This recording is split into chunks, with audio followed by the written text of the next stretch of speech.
So Toby, you're back for the second year with us at the Western Lakes Home and Garden Show.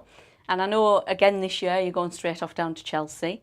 And you're doing two garden shows yourself as well that you organise. Yeah, two festivals, yeah. And what do you think it is with the English and gardening? Our native flora, what grows in this country naturally, is very limited. When there was the Ice Age, the whole of the UK was cut off as the ice melted and the sea, where basically the channels filled up, the Irish Sea filled up, and the plants that managed to come in when Britain was still cold and gripped with the sort of permafrost was only like 21, 25 trees. It's disputed. And you think, so 25 woody species in Britain is such a small number when you consider France has got maybe 10,000 native plants. Right.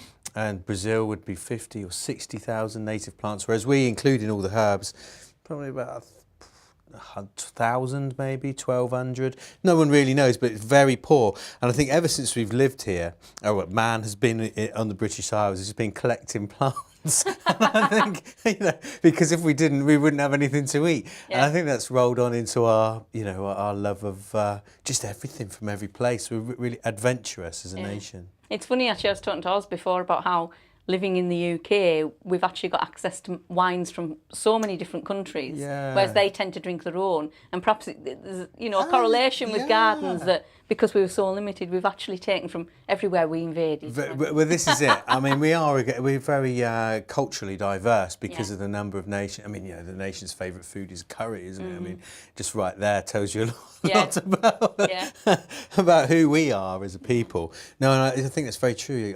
We are. It's like a crossroads for lots of things, and gardening is certainly one of them. I mean, I love my gardening, but I'm going to be absolutely honest with you.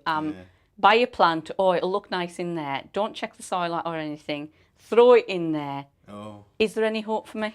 Well, there is, because you don't. Plants grow themselves. You don't have to garden them into existence.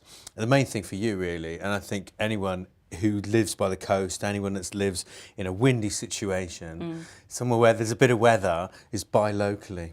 Yeah. Buy locally because it'd be hardy to the weather. Yeah, it's just sort of got used to it. That's the thing. It just sort of shrugs it off.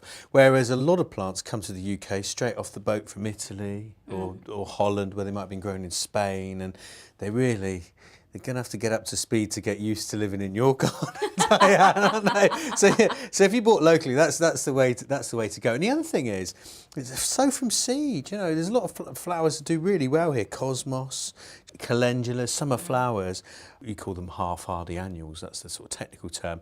But chuck a few of those seeds in, and they'll look after themselves. Because plants that grow up in a situation that's difficult from seed are always more robust than plants that you've bought and dobbed in.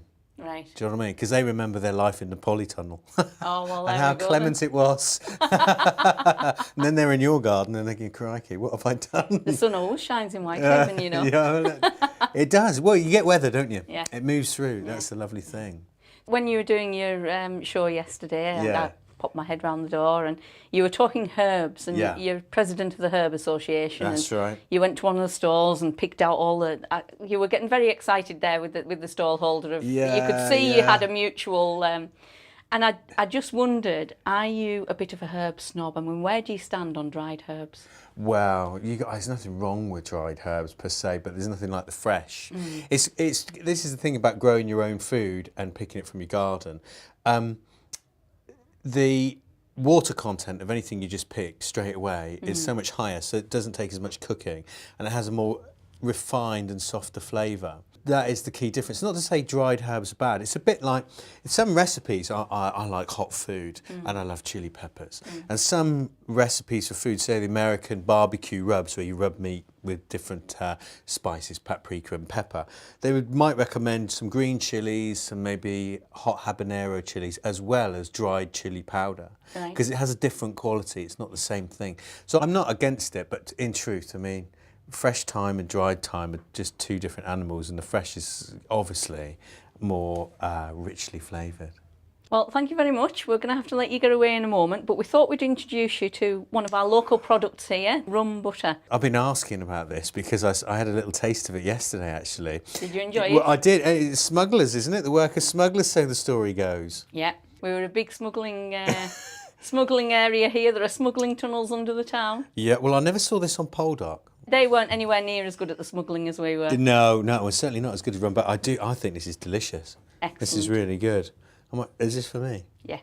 It's always embarrassing eating crackers when you eat much. Especially I normally eat them all in one go, you know. Well, there we go then. We better go off if he's going to eat it all in one go. So thank you very much. Thanks, Dianne.